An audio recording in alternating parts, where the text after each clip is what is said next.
accueil.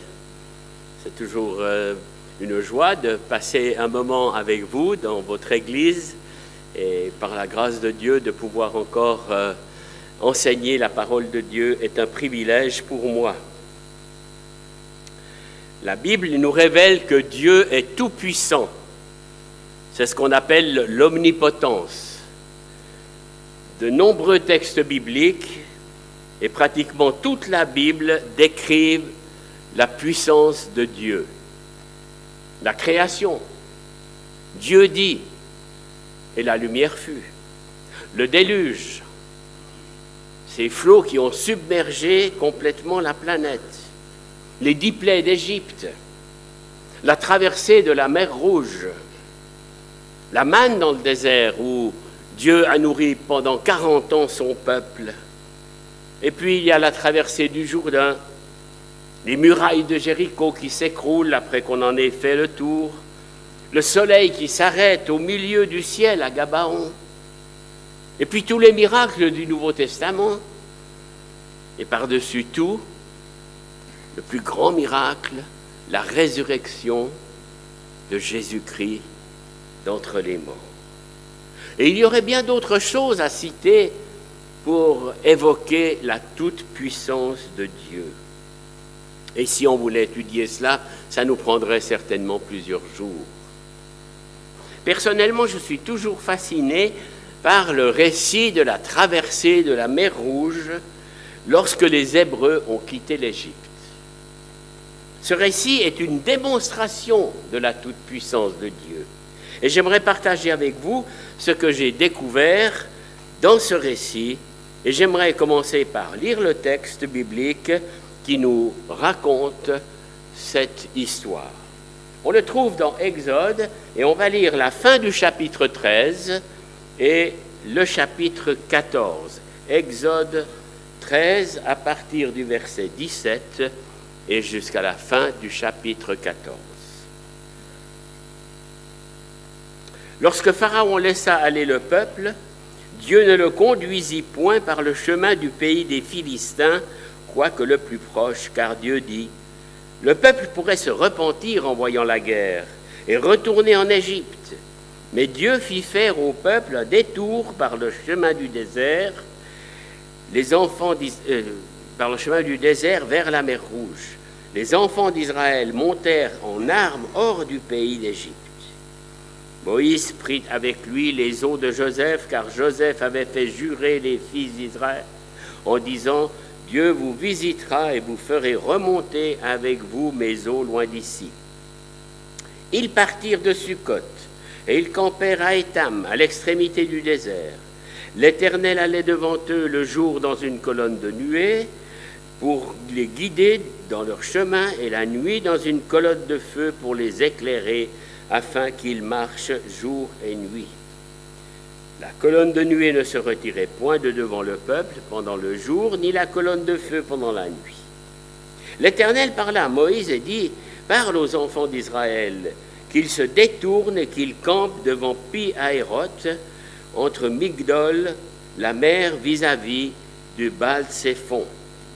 C'est en face de ce lieu que vous camperez près de la mer.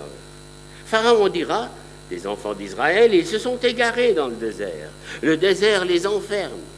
J'endurcirai le cœur de Pharaon et il les poursuivra, mais Pharaon et toute son armée serviront à faire éclater ma gloire et les Égyptiens sauront que je suis l'Éternel. » Et les enfants d'Israël firent ainsi. On annonça au roi d'Égypte que le peuple avait pris la fuite. Alors le cœur de Pharaon et celui de ses serviteurs furent changés à l'égard du peuple. Ils dirent, « Qu'avons-nous fait en laissant aller Israël, dont nous n'aurons plus les services ?»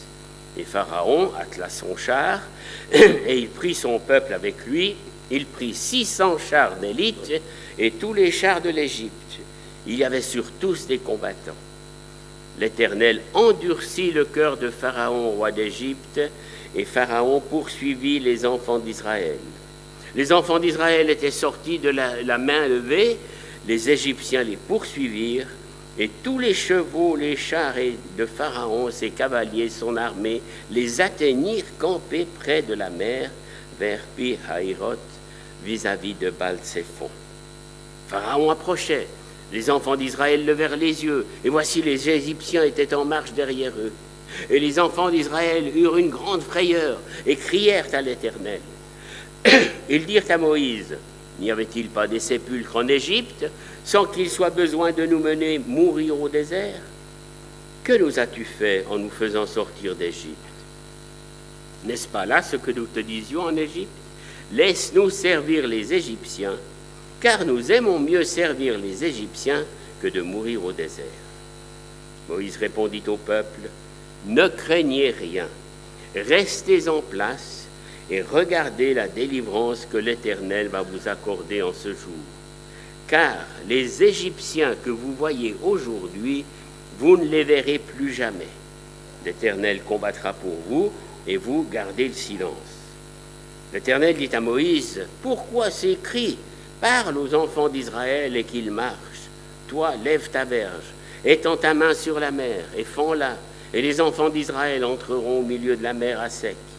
Et moi, je vais endurcir le cœur des Égyptiens pour qu'ils y entrent après eux, et Pharaon et toute son armée, ses chars et ses cavaliers feront éclater ma gloire, et les Égyptiens sauront que je suis l'Éternel, quand Pharaon, ses chars et ses cavaliers auront fait éclater ma gloire. L'ange de Dieu, qui allait devant le camp d'Israël, partit et alla derrière eux, et la colonne de nuée qui les précédait partit et se tient derrière eux. Elle se plaça entre le camp des Égyptiens et le camp d'Israël. Cette nuée était ténébreuse d'un côté, et de l'autre, elle éclairait la nuit. Et les deux camps ne s'approchèrent point l'un de l'autre pendant toute la nuit.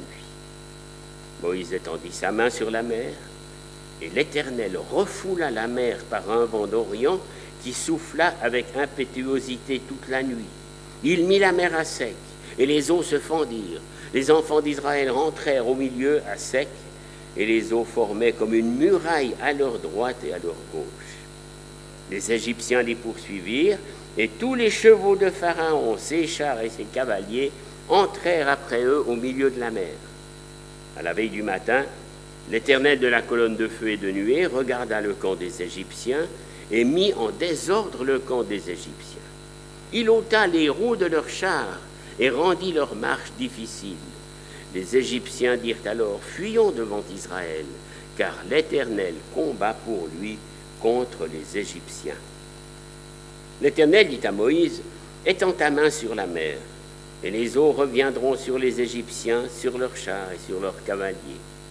Moïse étendit sa main sur la mer, et vers le matin, la mer reprit son impétuosité, et les Égyptiens s'enfuirent à son approche. Mais l'Éternel précipita les Égyptiens au milieu de la mer. Les eaux revinrent et couvrirent les chars, les cavaliers et toute l'armée de Pharaon qui était entrée dans la mer après les enfants d'Israël, et il n'en échappa un seul. Mais les enfants d'Israël marchèrent à sec au milieu de la mer, et les eaux formaient comme une muraille à leur droite et à leur gauche. En ce jour, l'Éternel délivra Israël de la main des Égyptiens. Israël vit sur le rivage de la mer les Égyptiens qui étaient morts. Israël vit la main puissante que l'Éternel avait dirigée contre les Égyptiens, et le peuple craignit l'Éternel, et il crut en l'Éternel et en Moïse, son serviteur. Quel récit extraordinaire! Quel récit extraordinaire! Et si le récit extraordinaire, ça veut dire que notre Dieu est extraordinaire. Et j'aimerais que ce matin, vous puissiez être renforcés dans votre cœur, dans votre âme, dans vos pensées, sur la toute-puissance de notre Dieu. Rappelons un tout petit peu le contexte de ce récit du peuple d'Israël en Égypte. Joseph, le fils de Jacob, né de Rachel, a été vendu par ses frères à des Madianites. Ils étaient jaloux de lui. Et il est ensuite, ce Joseph, revendu à Pharaon en Égypte comme esclave. Mais parce que Dieu est avec Joseph, Joseph est apprécié de tous. C'est ainsi qu'il va accéder au rang de premier ministre de Pharaon. Et puis Joseph s'est réconcilié avec ses frères, il a fait descendre toute sa famille en Égypte et il l'installe dans le pays de Goshen. C'est là, au cours des années, que les enfants d'Israël furent féconds, qu'ils se sont multipliés, qu'ils s'accrurent et devinrent de plus en plus puissants, et le pays fut rempli par les Hébreux. Et l'accroissement des enfants d'Israël inquiète. Dans Exode 1, nous lisons « Voilà les enfants d'Israël qui forment un peuple plus nombreux et plus puissant que nous. » Et c'est Pharaon qui dit « Allons, montrons-nous habiles à son égard, empêchons qu'il ne s'accroisse, et que s'il survient une guerre, il ne se joigne à nos ennemis pour nous combattre et sortir ensuite du pays. » Et l'on établit sur lui des chefs de corvée afin de l'accabler de travaux pénibles. C'est ainsi qu'il bâtit les villes de Pithom, de Ramsès, pour servir de magasin à Pharaon. Mais plus on l'accablait, plus il multipliait et s'accroissait. Et l'on prit en aversion les enfants d'Israël. Alors les Égyptiens réduisirent les enfants d'Israël à une dure servitude. Ils leur rendirent la vie amère par de rudes travaux en argile et en briques, et par tous les ouvrages des champs. Et c'était avec cruauté qu'il leur imposait toutes ces charges. Et puis le roi d'Égypte, vous le savez, il avait pris encore d'autres mesures, en disant aux sages-femmes des Hébreux, quand vous accoucherez les femmes des Hébreux, si c'est un garçon, faites-le mourir, si c'est une fille, laissez-la vivre. Mais on sait que ces sages-femmes qui craignaient Dieu n'ont pas agi de cette manière. Et c'est dans ce contexte que Moïse est né. Il a grandi dans la cour de Pharaon. Et puis, à un moment donné, voyant la souffrance de son peuple, Moïse va tenter de les sauver, mais par ses propres forces. Et il échoue lamentablement, il est menacé de mort, et il doit s'enfuir au désert. Il a 40 ans. Et 40 ans plus tard, après l'épisode du buisson ardent, un ange appelle Moïse à retourner en Égypte pour libérer son peuple de la tyrannie de Pharaon. Malgré l'épreuve des 10 plaies, Pharaon ne cède pas et continue d'asservir Israël à de lourds travaux. Il faudra le terrible jugement de la mort de tous les premiers-nés d'Égypte pour que Pharaon laisse enfin partir ce peuple. C'est là que nous arrivons au récit que nous avons lu, celui de la mer Rouge. Et nous allons découvrir dans Exode 14 7 manifestations de la toute-puissance de Dieu. La toute-puissance de Dieu peut endurcir le cœur d'un roi. La toute-puissance de Dieu peut combattre à la place de son peuple. La toute-puissance de Dieu peut endurcir le cœur d'un peuple tout entier. La toute-puissance de Dieu peut mettre à sec la mer. La toute-puissance de Dieu peut mettre du désordre dans le camp de l'ennemi, c'est-à-dire de Pharaon. La puissance de Dieu peut précipiter les Égyptiens au milieu de la mer. Et enfin, la puissance de Dieu peut faire marcher les enfants d'Israël à sec au milieu de la mer. L'Éternel parla à Moïse, parle aux enfants d'Israël qu'ils se détournent et qu'ils campent devant Pi-Hahiroth entre Migdol et la mer vis-à-vis de Baal-Séphon. Cette phrase peut être surprenante, on l'a lu au début du chapitre 14, parce qu'elle demande en quelque sorte au peuple d'Israël de revenir en arrière après être sorti d'Égypte. Est-ce que ce n'était pas se le jeter dans la gueule du loup? Bien non. Dieu a aussi de la stratégie et il cache une stratégie divine qui va contribuer à la défaite complète de Pharaon et de son armée. Parce qu'après, on lit, Pharaon dira des enfants d'Israël, ils se sont égarés dans le pays, le désert les enferme. J'endurcirai le cœur de Pharaon, il les poursuivra, mais Pharaon et toute son armée serviront à faire éclater ma gloire, et les Égyptiens sauront que je suis l'Éternel. J'endurcirai le cœur de Pharaon. Dieu peut endurcir le cœur d'un homme, d'un roi, de quiconque. Mais Dieu ne le fait pas par plaisir. Mais lorsqu'un être humain résiste à Dieu, persiste à pécher et à désobéir, Dieu peut endurcir son cœur. L'endurcissement est une forme de jugement qui empêche l'homme de croire en Dieu.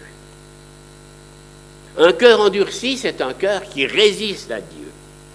Par nature, à cause du péché, nous pouvons endurcir notre cœur. Parce que Dieu nous donne des avertissements. Lorsque nous sommes dans la désobéissance, il nous demande de revenir à lui. Et si nous persistons dans le péché, Dieu peut endurcir notre cœur. Et puis, il y a le fait que nous sommes, bien sûr, vulnérables, encore accessibles au péché, et que dans ces conditions-là, ce n'est pas Dieu qui endurcit mon cœur, c'est moi qui l'endurcis vis-à-vis de Dieu. À plusieurs reprises, dans le récit des 10 plaies de Pharaon, il est dit que Dieu a endurci son cœur. À cause de cette résistance à Dieu, le Tout-Puissant, par la suite, endurcit le cœur de Pharaon. Le cœur d'Israël, plus tard dans le désert, s'est endurci, ce qui les a conduits à errer pendant 40 ans dans le désert. Et l'Épître aux Hébreux nous rappelle cet épisode en disant « Aujourd'hui, si vous entendez sa voix, n'endurcissez pas vos cœurs comme lors de la révolte, au jour de la tentation dans le désert, où vos pères me tentèrent pour m'éprouver, et ils virent mes œuvres pendant 40 ans. » Dans les jugements décrits dans l'Apocalypse, qui sont terribles, l'endurcissement du cœur des hommes atteint son comble. Il est parlé des coupes, des anges qui versent des coupes sur le trône de la bête, et il nous est dit ceci, et son royaume fut couvert de ténèbres. Les hommes se mordaient la langue de douleur, ils blasphémèrent le Dieu du ciel à cause de leur douleur et de leurs ulcères, et ils ne se repentirent pas de leurs œuvres, des cœurs endurcis. Nous allons en voir de plus en plus au sein de notre génération, des cœurs qui s'endurcissent par rapport à Dieu. Prenez garde, frères, que quelqu'un de vous n'ait un cœur mauvais et incrédule au point de se détourner du Dieu vivant. Mais exhortez-vous les uns les autres chaque jour, aussi longtemps qu'on peut dire aujourd'hui, afin qu'aucun de vous ne s'endurcisse par la séduction du péché. Hébreux 3, 12 et 13. Quel avertissement solennel. Deuxième pensée, la toute-puissance de Dieu peut combattre à notre place. Versets 10 à 14, Pharaon approchait, les enfants d'Israël levèrent les yeux, et voici les Égyptiens étaient en marche derrière eux. Et les enfants d'Israël eurent une grande frayeur et crièrent à l'Éternel. Ils dirent à Moïse, n'y avait-il pas des sépulcres en Égypte sans qu'il soit besoin de nous mener mourir au désert? Que nous as-tu fait en nous faisant sortir d'Égypte? N'est-ce pas là que nous te disions, laisse-nous servir les Égyptiens, car nous aimons mieux servir les Égyptiens que de mourir au désert. Moïse répondit, ne craignez rien, restez en place et regardez la délivrance que l'Éternel va vous accorder en ce jour.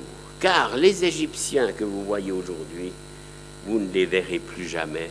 L'Éternel combattra pour vous. Et vous, gardez le silence. Ce peuple est menacé par Pharaon et il plonge le doute, il entraîne le doute pour ce peuple. Il y a un cri de désespoir. N'y avait-il pas des sépulcres en Égypte pour y mourir? Ne craignez rien, restez en place et regardez la délivrance. À cette époque, le peuple d'Israël n'était pas particulièrement un peuple de guerriers, c'était un peuple esclave. Le rapport de force entre l'Égypte et ses multiples chars et Israël était complètement inégal.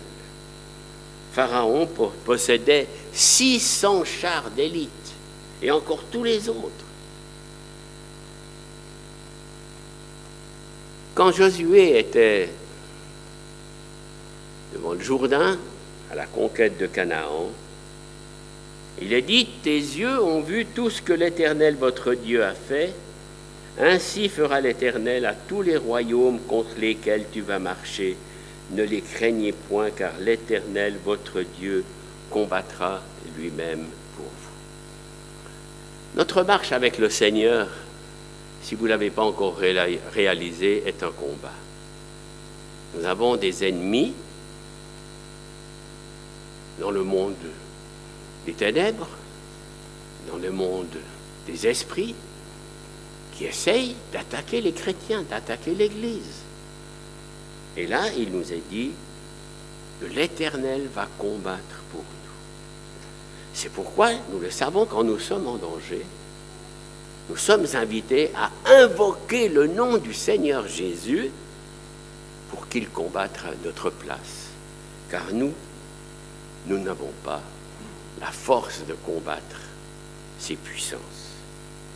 Au temps d'Élisée, vous vous souvenez peut-être de ce récit, le roi de Syrie était en guerre avec Israël, il envoya des chevaux, des chars et une forte troupe qui arrivèrent de nuit, qui enveloppèrent la ville, et le serviteur dit à l'homme de Dieu, « Ah, mon Seigneur, comment ferons-nous » Les Syriens descendirent vers Élisée, il adressa alors cette prière à l'Éternel, « Daigne frapper d'aveuglement cette nation. » Et l'Éternel frappa d'aveuglement selon la parole d'Élisée.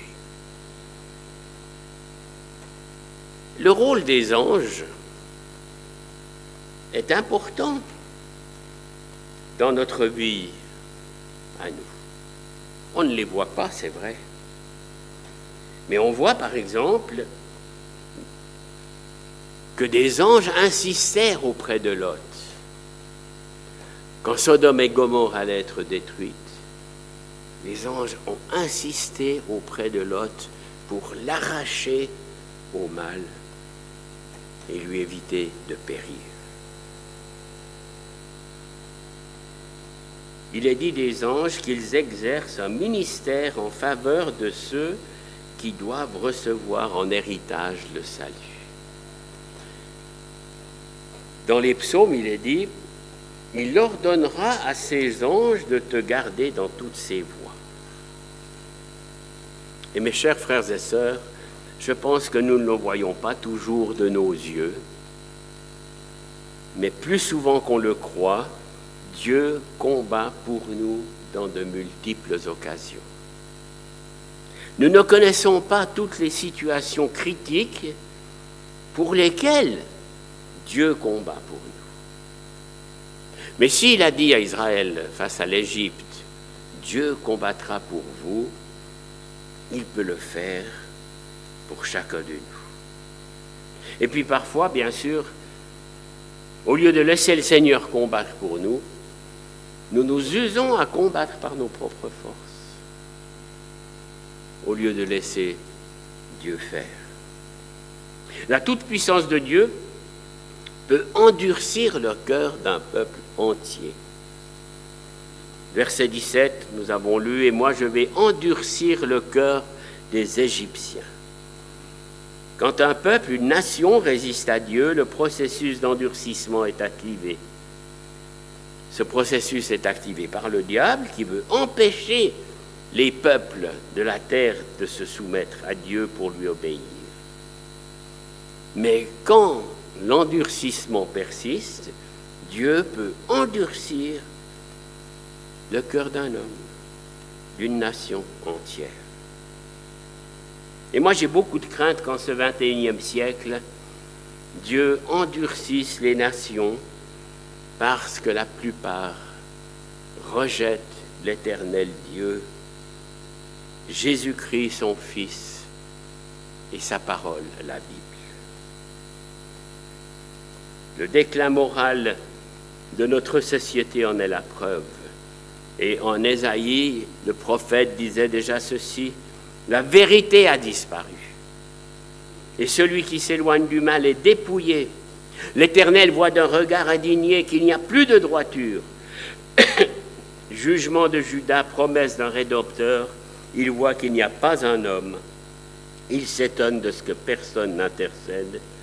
Alors son bras lui vient en aide et sa justice lui sert d'appui. Il n'y a plus de droiture. Dans notre Suisse bien propre, tout comme il faut, on voit que la corruption, la tromperie et le mensonge sont de plus en plus courants.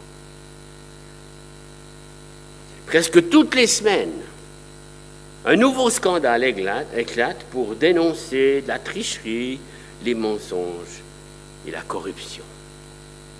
Carte postale, une institution qui paraissait toujours tellement bien propre aux yeux des Suisses pour transporter des passagers.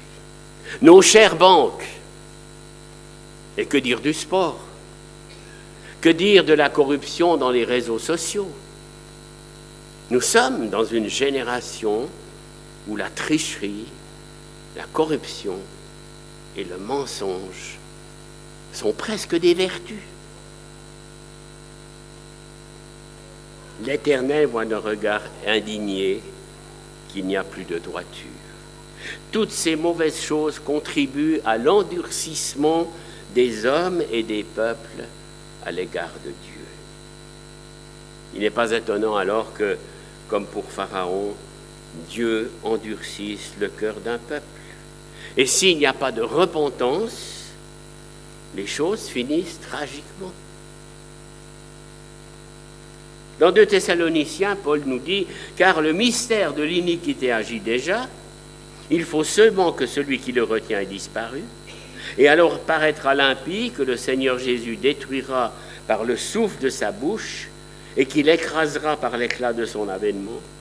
L'apparition de cet impie se fera par la puissance de Satan, avec toutes sortes de miracles, de signes et de prodiges mensongers, et avec toutes les séductions de l'iniquité pour ceux qui périssent, parce qu'ils n'ont pas reçu l'amour de la vérité pour être sauvés.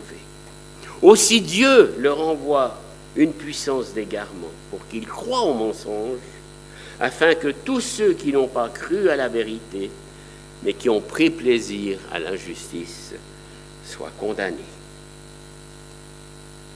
Et nous avançons plus loin. La toute-puissance de Dieu peut mettre la mer à sec. Moïse étendit sa main sur la mer, et l'Éternel refoula la mer par un vent d'Orient qui souffla avec impétuosité toute la nuit. Il mit la mer à sec et les eaux se fendirent. Je trouve que là, on touche le sommet de la puissance de Dieu.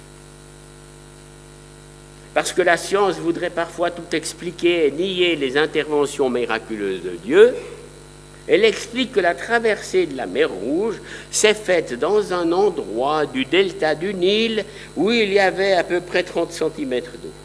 Et là, bien sûr, un vent violent a bien pu assécher ces 30 cm d'eau.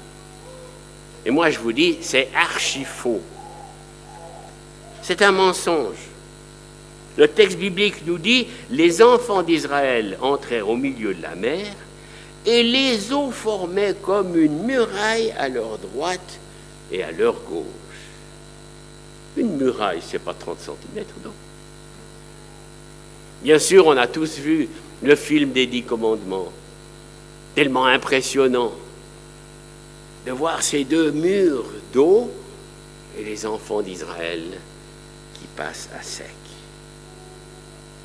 Plus tard, Dieu a recommencé en mettant à sec les eaux du Jourdain quand le peuple devait traverser. Et puis Jésus, il a fait encore mieux quand les disciples sont sur la mer au milieu de la tempête. Il marche sur les eaux pour s'approcher des disciples. Alors Pierre se dit, ça y est, moi je vais essayer. Jésus lui dit, viens. Mais il n'a pas cru. Et il commençait à s'enfoncer. Heureusement, Jésus était là pour le rattraper. Les enfants d'Israël ont eu un moment de doute quant à leur existence lorsque Pharaon et son armée se sont mis à les poursuivre. Pourquoi ces cris parlent aux enfants d'Israël et qu'ils marchent? Et en Hébreux 11, il est dit que c'est par la foi qu'ils traversèrent la mer Rouge comme un lieu sec, tandis que les Égyptiens qui en firent la tentative furent engloutis. La toute-puissance de Dieu peut mettre en désordre le camp de l'ennemi et ôter les roues de ses chars. C'est la manifestation puissante suivante. À la veille du matin, l'Éternel de la colonne de feu et de nuée regarda le camp des Égyptiens, et il mit en désordre le camp des Égyptiens. Il ôta les roues de leurs chars et rendit la marche difficile. Voilà notre Dieu qui se transforme en mécanicien pour enlever les roues des chars. Est-ce qu'il vous est déjà arrivé de devoir changer la roue de votre voiture parce que vous avez crevé? Quel boulot! Oh ben maintenant on appelle Touring, ils viennent, tac, tac, tac, hein, ils ont tous des... Mais d'abord il faut chercher le cric dans la voiture, ensuite il faut savoir comment le poser, ensuite il faut savoir tourner la manivelle pour lever la voiture, ensuite il faut avoir une force de titan pour desserrer les boulons, et puis changer la roue, etc., etc. Et mon Dieu, tout-puissant, il va, puis il démonte les roues des Égyptiens. Je ne sais pas comment Dieu a fait pour le faire. Il y a une chose que je sais, c'est que la Bible le dit. Donc je le crois. Notre Dieu est au ciel et il fait tout ce qu'il veut. Non pas tout ce que je veux, ou tout ce que je désire, mais il fait tout ce qu'il veut. Et quand je lis aussi les textes prophétiques, en particulier dans l'Apocalypse, on va encore assister à des manifestations incroyables de la toute-puissance de Dieu. La toute-puissance de Dieu peut précipiter les Égyptiens au milieu de la mer. C'est ce qu'il a fait. À un moment donné, les eaux sont revenues et ont complètement englouti les Égyptiens. Et ça, c'est une belle image aussi pour le peuple d'Israël, de ce que Paul expliquera dans les Romains par rapport au baptême. Voilà les Égyptiens qui entrent dans la mer et qui en ressortent. Je souhaite que nous puissions tous expérimenter la délivrance de Dieu par sa toute-puissance dans bien des domaines de notre vie.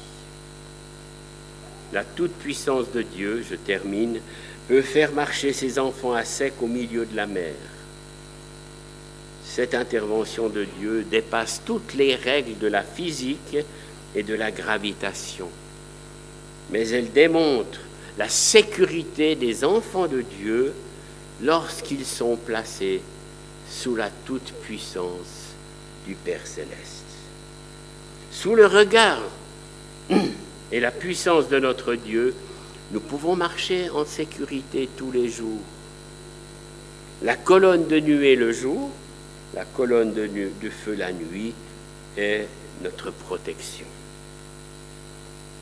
On s'est arrêté ce matin sur un seul chapitre de l'Écriture pour découvrir 7 manifestations de la puissance de Dieu. Il y a des dizaines de récits bibliques qui nous font découvrir la puissance de Dieu. Et chaque fois, quand on lit ces récits, c'est un émerveillement qui nous pousse à l'adoration. Je l'ai dit au début, la traversée de la mer Rouge me touche particulièrement C'est un événement qui est un stimulant pour ma foi en réalisant combien Dieu est puissant. Et je vous laisse avec cette promesse faite à Abraham, qui était âgé de près de 100 ans quand l'Éternel lui apparut et lui a dit « Je suis le Dieu Tout-Puissant, marche devant ma face et sois intègre. » Genèse 17, 1. Que Dieu vous bénisse. Merci de votre attention. Bonne journée.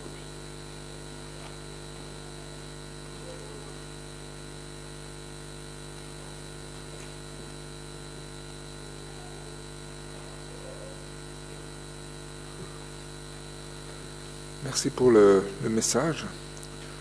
C'est vrai que je pensais quand Samuel parlait, donc